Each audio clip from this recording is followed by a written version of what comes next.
Hello बच्चों, let's read the question. The question is a magnetizing field of 1600 ampere per meter 1600 ampere per meter produces a magnetic flux of 2.4 into 10 the power minus 5 Weber in an iron bar of cross sectional area. Cross sectional area is given as 0.2 centimetre square. ठीक है, आपको magnetic flux दे रखा है, magnetic field दे रखा है और cross sectional area दे रखा है. क्वेश्चन में आपसे पूछा जा रहा है calculate permeability and susceptibility of the bar. ठीक है, आपको ये दो चीजें कैलकुलेट करनी है.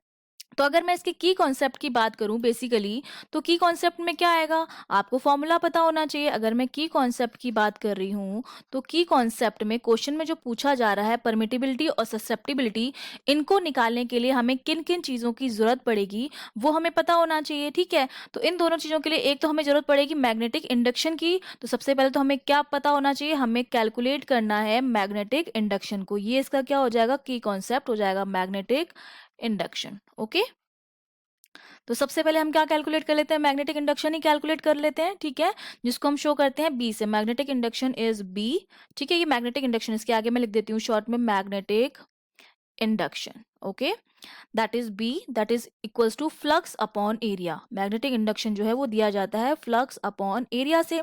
फ्लक्स भी क्वेश्चन में गिवन है, एरिया भी क्वेश्चन में गिवन है, तो हम वैल्यू पुट कर देते हैं. फ्लक्स तो हमें दे रखा है 2.4 into 10 the power minus 5 Weber and area is given as 0.2 centimetre square, जिसको हमको किस में चेंज करना है, मीटर स्क्वायर में. तो हम क्या कर देंगे, into 10 the power minus 4.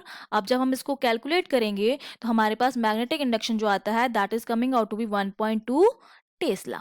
ठीक है, ये आ गया हमारे पास मैग्नेटिक इंडक्शन. अब हमें कैलकुलेट करनी है परमिटिबिलिटी. तो परमिबिलिटी में क्या हो जाएगा, परमिबिलिटी को हम शो करते हैं म्यू से. Permeability is shown by mu और इसका जो फॉर्मूला होता है that is magnetic induction upon H, that is magnetising.